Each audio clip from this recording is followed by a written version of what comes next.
잠언 29장 15절로 27절입니다. 이 단락은 공동체 지도자를 위한 잠언으로 구성원들을 위한 교육의 중요성을 강조합니다.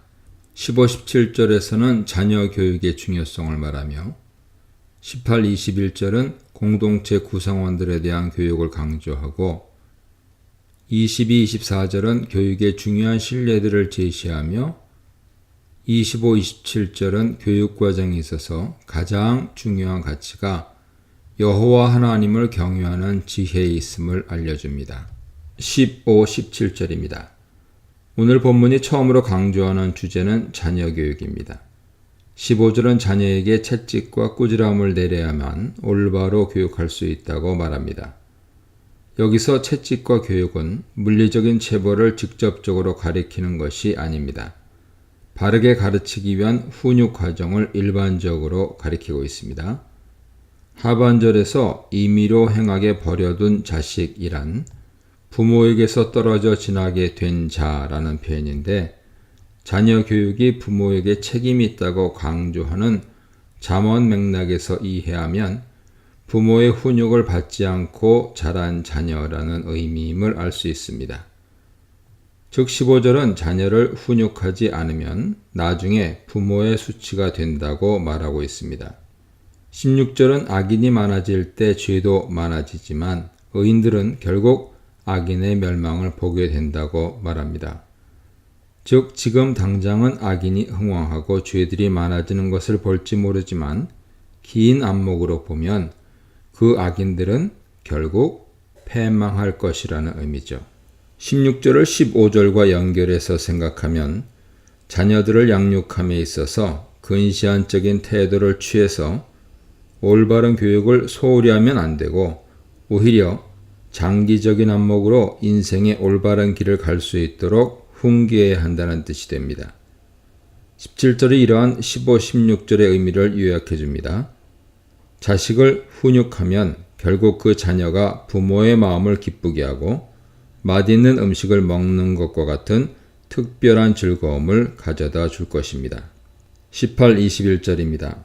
18절부터는 자녀 교육을 넘어서서 공동체 구성원들에 대한 교육을 강조합니다.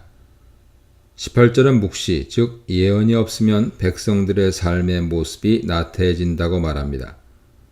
하반절은 율법을 지키는 자가 복이 있음을 제시하죠. 즉 공동체가 올바로 운영되려면 공동체 구성원들에게 예언과 율법이 가르쳐져야 한다는 것입니다. 예언과 율법은 하나님의 가르침을 뜻하는 말입니다. 18절은 공동체 구성원들에게 하나님의 뜻을 따르는 삶의 원리를 가르쳐야 한다는 교육의 필요성을 강력하게 제시합니다. 19, 21절은 이러한 공동체 교육이 올바로 이루어지지 않을 때 공동체가 어떤 피해를 입을 수 있는지 구체적인 예들을 보여줍니다. 19절은 종을 어떻게 가르쳐야 하는지 알려줍니다. 만약 종을 엄히 가르치지 않고 좋은 말로 달래려고만 한다면 그 종은 주인이 원하는 것을 알면서도 순종하지 않으려고 할 것입니다. 19절은 교육에 있어서 원칙을 명확하게 세우고 그 원칙을 실행해야 함을 가르치죠. 훈육이 필요한 때 사랑의 용서를 베푸는 것은 공동체 질서를 무너뜨리는 결과를 가져옵니다. 20절은 말이 조급한 사람에 대한 경고입니다. 말이 조급한 사람보다 미련한 자에게 오히려 희망이 있다는 내용이죠. 여기서 말이 조급한 사람이란 말을 적절하게 하지 못하는 자, 즉 말의 논리와 설득력을 갖지 못한 사람을 말합니다. 19절이 말만으로 가르치면 안 된다고 말하고 있다면 20절은 말을 설득력 있게 해야 한다고 가르치죠. 20절은 19절의 가르침이 잘못된 방향으로 치우치지 않도록 보완해주고 있는 것입니다. 올바른 공동체 교육에는 적절한 말로 베푸는 가르침도 반드시 포함되어야 합니다. 왜 우리가 여호와를 경외해야 하는지, 왜 우리가 미련함을 멀리해야 하는지, 하나님이 원하시는 삶의 원리는 무엇인지 지식으로 교육하는 부분이 있어야 하며 이런 가르침을 적절하게 베풀지 않으면 공동체 구성원들이 미련함에 빠지게 될 위험성이 있습니다.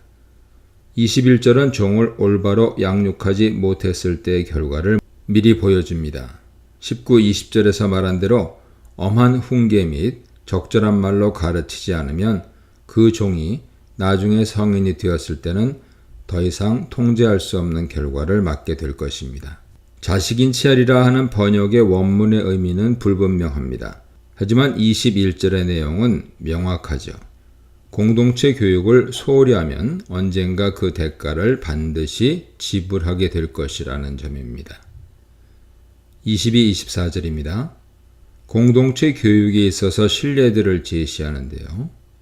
22절은 노한 자는 다툼을 일으키고 성내는 자는 범죄함이 많음을 알려줍니다. 분노를 잘 다스리는 법을 가르쳐야 한다는 것이죠. 공동체 구성원들에게 분노를 어떻게 해결해야 하는지 알려주지 않으면 공동체 안에 다툼이 발생하게 되고 범죄가 증가하게 됩니다. 23절은 교만과 겸손에 대해 말합니다. 공동체 구성원들에게 겸손하게 사는 성품을 교육해야 한다는 것이죠. 교만하면 그 교만 때문에 결국 낮아지게 되지만 겸손하면 영광으로 이어지게 됨을 가르칠 때 공동체는 겸손함의 가치를 인정하는 사람들로 인해 서로 존중하고 섬기는 아름다운 공동체 성격을 확보하게 됩니다. 24절은 다른 사람의 죄에 동참하는 잘못을 범하지 않도록 교육해야 한다는 내용입니다. 도둑이 훔쳐온 작물을 나누는 데 동참하면 나중에 그 일이 탄로 나서 조사를 받게 될 때 도둑 편을 들면서 거짓 진술을 하게 됩니다. 따라서 잘못된 일이나 악한 계획은 처음부터 멀리하고 가까이 하지 않도록 공동체 구성원들에게 명확한 가르침을 베풀어야 합니다. 25, 27절입니다. 이제 우리는 히스기야 신하들이 수집한 잠언 25장에서 29장 결론부에 이르렀습니다. 25, 27절은 여호와를 경외하는 신앙 관점의 중요성을 다시 한번 강조합니다. 25절은 사람을 두려워하면 올무에 스스로 걸리게 되지만 여호와를 의지하는 자는 완전하게 됨을 말합니다. 완전하다라고 번역된 히브리어 원어는 높아지다라는 뜻을 갖고 있습니다. 망대나 요새 같은 높은 곳에 거함으로 안전하게 된다는 의미죠. 여호와는 그에게 피하는 자에게 요새와 망대가 되시는 분이십니다. 26절은 이런 여호와 중심을 더 구체적으로 표현하죠. 주권자의 얼굴을 구하는 자가 많으나 재판의 결과는 여호와께로부터 비롯된다는 것입니다. 재판이 열리기 전에 주권자를 찾아서 사정을 설명하고 호의를 베풀어 줄 것을 요청하는 것이 도움이 될 것이라고 일반적으로 생각하겠지만 진정한 재판의 결과를 이끌어내시는 분은 여호와 하나님이심을 강조하고 있습니다. 여호와 경외의 길로 갈 때 하나님의 은총을 누릴 수 있습니다. 27절은 의인과 악인을 대조하죠. 불의한 자는 의인에게 미움을 받고 바르게 행하는 자는 악인에게 미움을 받습니다. 의인과 악인은 서로를 미워한다는 뜻이죠. 의인과 악인은 각자 걸어가는 길이 달라서 동행할 수 없습니다. 우리는 공동체를 교육함에 있어서 의인의 길과 악인의 길 가운데 하나를 반드시 선택해야 함을 가르쳐야 합니다. 다시 말해 여호와 경외의 길을 선택하도록 공동체 구성원들을 최선을 다해 훈육해야 합니다. 그러한 노력은 공동체의 평안과 안정으로 결실될 것입니다.